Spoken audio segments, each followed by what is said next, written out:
Hi. What's up, fam?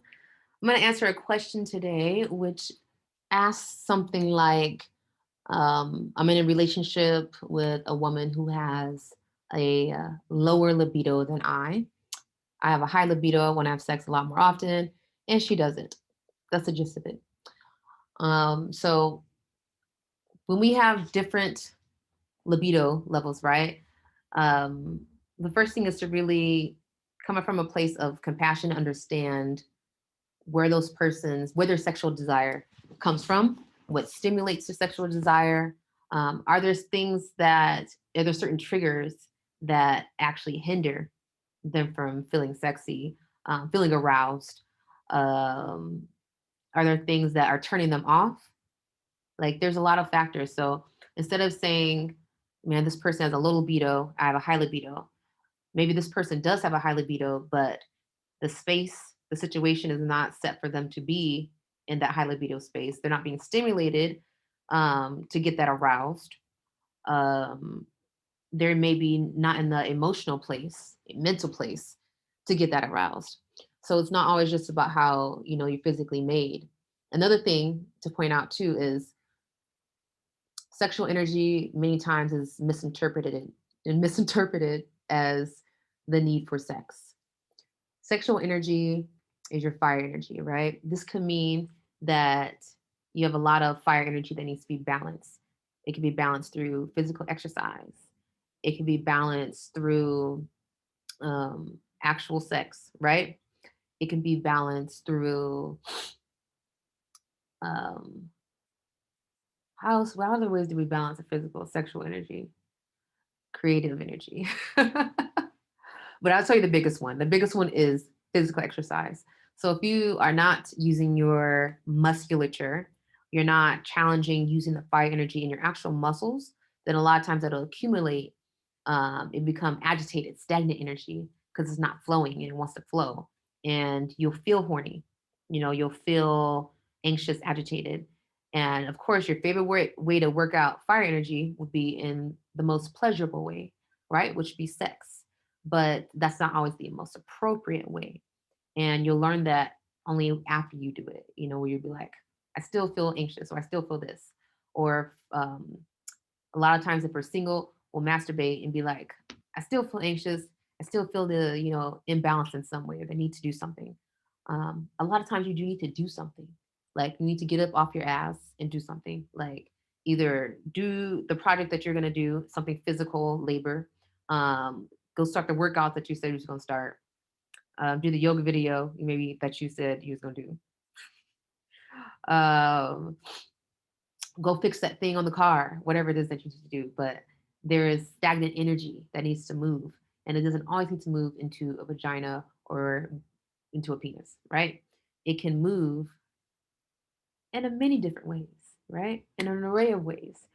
So I always say to really have an understanding of your sexual energy, your fire energy, right? That includes your creativity, your physical activity. How you use your physical fire energy. Um, do you dance? That's another way that couples, instead of having sex, because a lot of times sex is um, it feels good, right? But it doesn't always feel good because the timing for it is not right or the space is not set for sex. Um, but one of the ways that you can set the space for sex is to be um, sexual in body language, be sexual in and intimate in how you speak to a person. So that could be words of affirmation, that could be compliments, that could be appreciating who they are and the things they've done. Um, a lot of times it's the environment.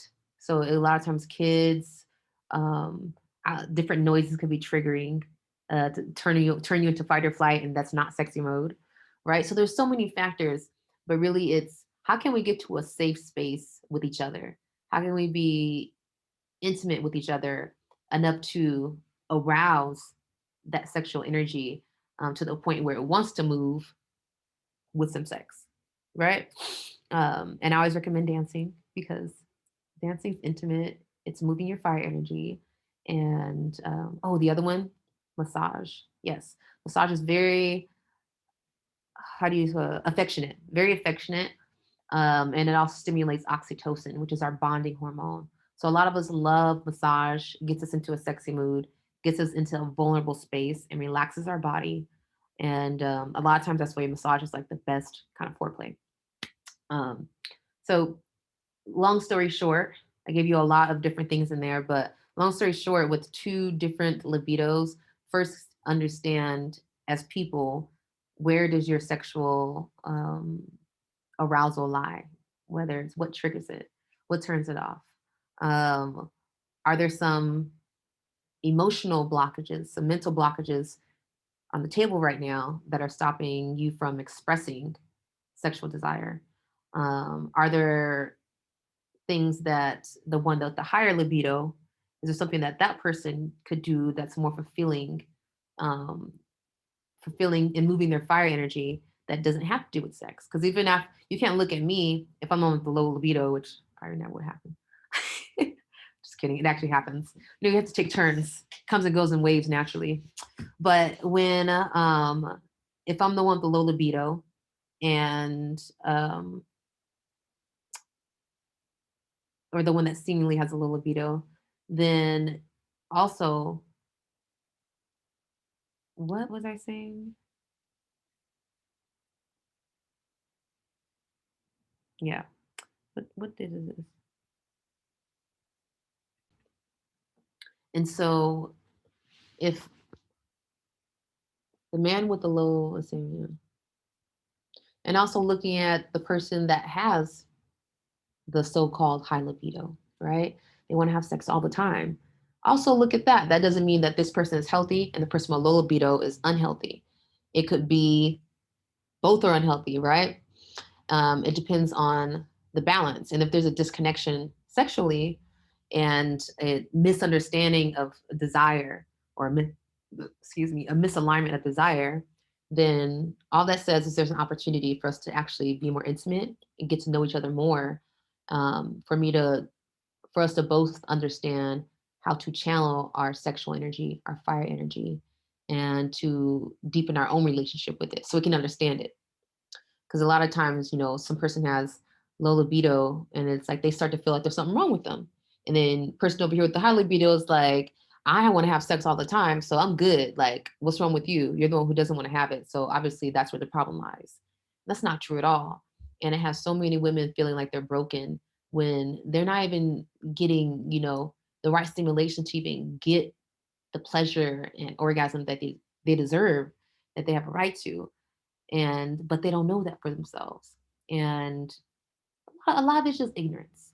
And the remedy to all this ignorance that we have is to accept it, accept that we don't know what we're doing, accept that we don't know each other's body, especially, and that it's going to take time and practice, conversation.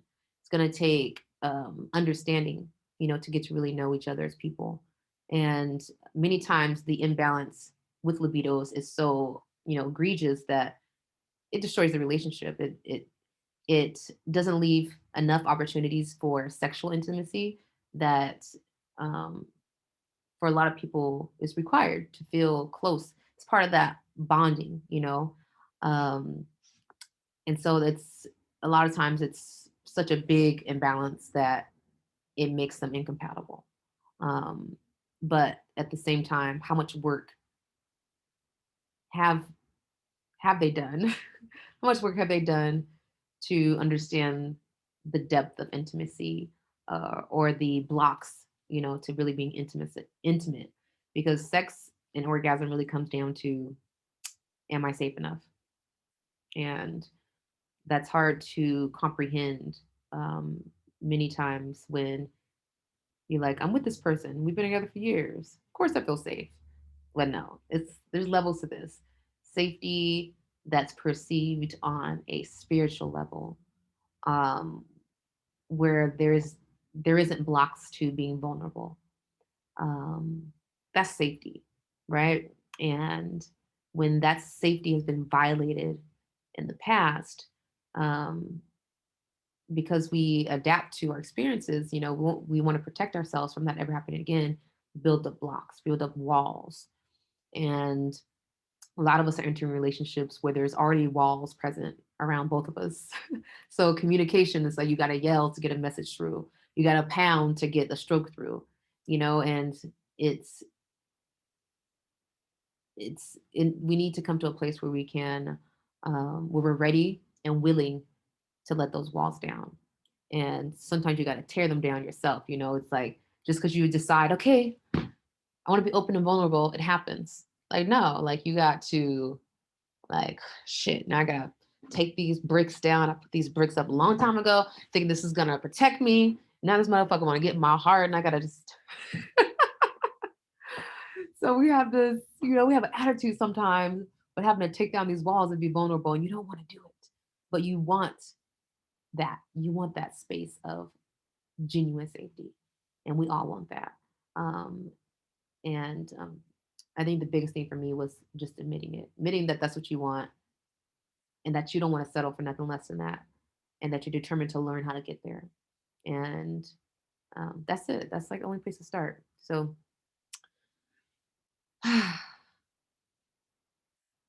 lead with love, especially when it comes to these relationships that we're in with ourselves and with other people. If you are with somebody in any capacity, then you also must be willing to be compassionate and be empathetic. And if you can do that, you can get so much more out of a relationship, even if it doesn't end up the way that you imagined before. You get so much more out of a genuine relationship where you're honest and you're vulnerable and you're also were compassionate, right? So lead with love.